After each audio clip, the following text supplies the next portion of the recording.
How's it going, guys, and welcome back for another one bar build in Gedonia. Today we're going to be taking a look at the Bloodmaster armor set, so let's dive in and check out the armor. The armor set's got that Dark Lord feel to it. Everything about this armor just screams Blood Warrior. Just the pauldrons. I do love the leather armors in this game. I don't really like bulky armors. I like the slim half cloth hanging off you. Armor set's really nice, really well put together. All right, let's have a look at the special armor bonuses.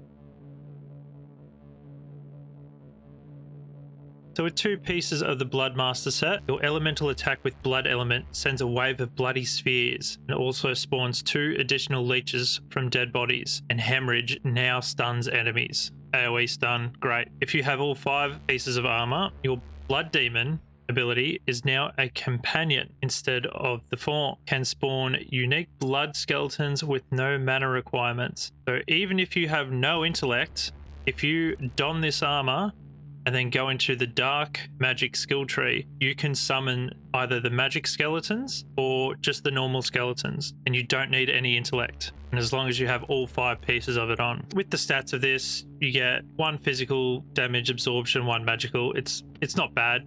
You also get, from every piece of armor, your blood magic abilities are increased by 20%. You also have a decent boost to health and a decent boost to stamina as well. For the cloak, I chose Cloak of the Blood. Now this can drop with the expeditions that you do around Gedonia, random drop of course, and this also increases your blood magic abilities by 20%. Also gives you 200 points to health and also 1% to blood healing, so you can heal through your blood healing abilities. As for the other accessory set, I picked the Ruby Twills set, and this, for 2 pieces, it increases damage from all of your blood magic abilities by 40%. But if you have all 4, it increases the damage from all of your blood magic abilities by 120%. Each part of the set has increased damage from all blood magic abilities by 20%, so that's each item, and they all give you blood healing by 1%. All right, let's move on to the weapon. The weapon I picked for this build is the Bloody Crusher. It's just a one-handed weapon. I know I could have picked the 2-handed spear or even have a shield, but I'm just going to show you just with a one-handed weapon. You guys can customize it how you like. Each attack gives stackable damage increasing buff. If Blood Demon form is activated, increases its duration by 1 second per stack. Every attack has a chance to spawn Bloody Spike Strike on an enemy around you. Bloody Spike explodes after striking. Now, it's just a sword, normal knockback, 93 damage, speed's normal, and it adds 10% to your jump height and also 3% to blood healing. So you can dual wield these if you've got 2 living weapon husks. You can just have 2 of these. You can have both of the daggers. You can have the spear. It doesn't matter. I'm just going to show you just with one-handed. See how much damage it does, and it's pretty crazy. Onto the skills. So starting in ferocity, we have just gone with rage, angry strike, and killing frenzy. So just with rage, every time we hit an enemy, we gain 1 stack of rage, which increases our damage by 0.5% per stack. Also angry strike, so we're using the sword. Once we have 40 rage, a wide horizontal slice with double crit chance restores 15% health, 12 rage per slice. And also the killing frenzy, which doubles our rage generation. Each stack of rage increases attack speed, so it'll be quicker and quicker and quicker. We also picked up melee damage level 5, just a passive increase to our melee damage, just boosted up by 70%. And then we picked level 2 one-handed weapons. You can pick 2-handed, it doesn't matter. Pick whatever you feel is right for you. But while you're using one-handed weapons, your damage is increased by 21%, attack speed by 15%, and your crit chance by 3%. Next up in combat mastery, we've got enchant weapon level 2. So this will just do the cleave attack, and we can enchant our weapon with our element of our choice. And the cleave attack does 50% of our main damage, and it also scales with our melee and magic damage bonuses. Next up, we've got level 4 rend, which gives us 20% chance to cause bleeding to an enemy with each attack, and that will deal 20% of our damage every 2 seconds for 10 seconds. Then we have piercing strikes level 2. So we'll have our 33% chance to hit the enemy with a debuff that increases their damage taken by 1%, and that'll stack. And also, yeah, level 2 piercing strikes has a chance to put the trauma effect on a target, which reduces their movement and attack speed by 20% for 15 seconds. Then we have fencing level 4, which just gives us the combo, more damage throughout the combo, and also deals an additional armor piercing effect with 100% chance with our final attack in that combo. Next up in blood magic, we've got blood element level 2. This is going to be our element. We can have a 5% increase for bloody attacks triggering, and also when we enchant our weapon, we get healing enchants too. So every time we attack, we've got a chance of healing ourselves, which is great. Then we have blood demon. It says for 40 seconds transforms you into a blood demon, but with our armor, we actually get 2 companions. So we can summon 2 blood demons to fight by our side, and that's when it gets a little bit crazy, because you can summon skeletons and your blood demon. You don't need an intellect, so you can have a companion. You can probably have 3 companions. It doesn't matter. Like, it's actually pretty crazy, this build. Next up, we have mad attacks.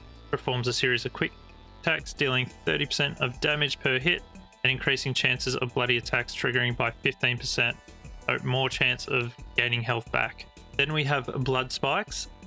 Drains 20% of health, but grows spikes of blood on your back that will damage enemies nearby for 10 seconds. And if we use it again, we can create a powerful wave attack that goes in front of us and damages enemies. Next up, we have hemorrhage level 2. Drains 15% of our health, deals 20% of max health in damage to nearby enemies, plus it stuns enemies around us too because of our armor. Then we have bloody attacks level 3. So each attack or ranged attack has a basic 10% chance to restore 8% of our health. The amount healed is restricted within 20 heals per minute. Then we have hunger for blood. Passive increases attack and movement speed by 5% for each enemy around the player. Applies after attacking an enemy. Then we have level 2 leeches, which is a passive, and after an enemy dies, it has a 100% chance to spawn a blood-sucking leech near the body that will attack enemies and restore your health again. Plus we can summon another 2 with our armor set. Pretty crazy. Blood frenzy, it just increases our chances of bloody attacks triggering by 20%. So we've got a pretty good chance of keeping our health pool up. Next up in the defense tree, we just got survivability level 2, increases our health by 60, and also defense master, which increases our health pool by 30%. Then in dark magic, raised skeleton mage level 2, just summons a skeleton mage, but transforms into something different. I'll show you that later.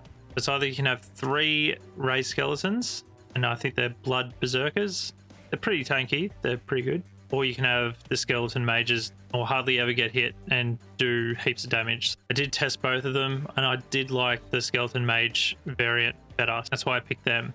Also, I picked up level 5 dark power, which increases our dark spells, which we don't use, but our minions by 70%. It increases the power of our minions as well. Next up in talents, we just got our health pool raised up by 500. So you just put 5 points into health bonus, 5 points in a melee damage bonus, gives us 250%. Also 5 points in magic bonus, gives us another 125% of magic damage.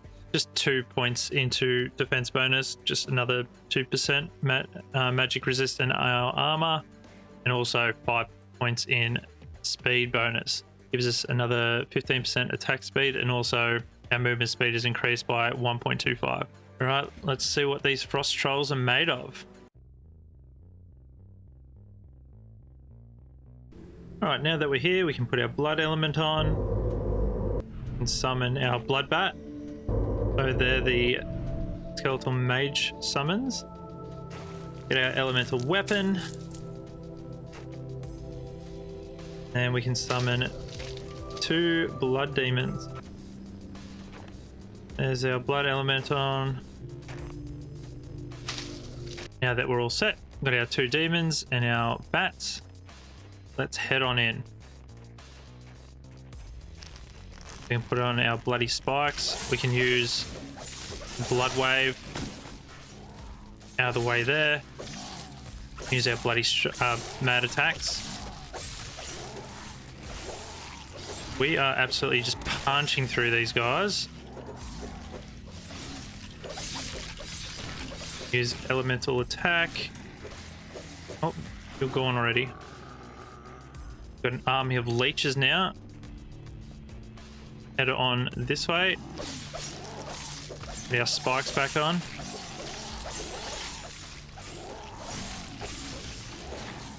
You can see we are doing so much damage to these guys, and just our summons are just taking the rest out. They're gone too. Okay. Bloodmaster can pump out so much damage so quickly, and with all of the minions that are going around, like the 2 blood demons, they are tanky as, and the blood bats just rain hell from above, just aerial support, while the Bloodmaster's just doing so much AoE damage in front of you. I really did like making this build. It's pretty unique, just sort of relying on your companions, but also just blood magic. I've never gone straight blood magic before. And if you had dual wield or even sword and shield for a bit more survivability, even a 2-handed weapon, you could be doing so much more damage. I was just wanted to show you how strong it was just with one-handed. Pretty crazy actually. But with no intellect, you can summon either 3 melee skeletons or just 2 of the blood bats that can rain hell from above, and it's good aerial support like I just said. Anyway guys, what do you guys think? That's going to do it for me. I really appreciate you guys watching and supporting me with kind comments, a like, makes my day. Anyway guys, thanks so much for watching again, and I do really appreciate it. I hope to see you guys in the next one. Alright guys, take care.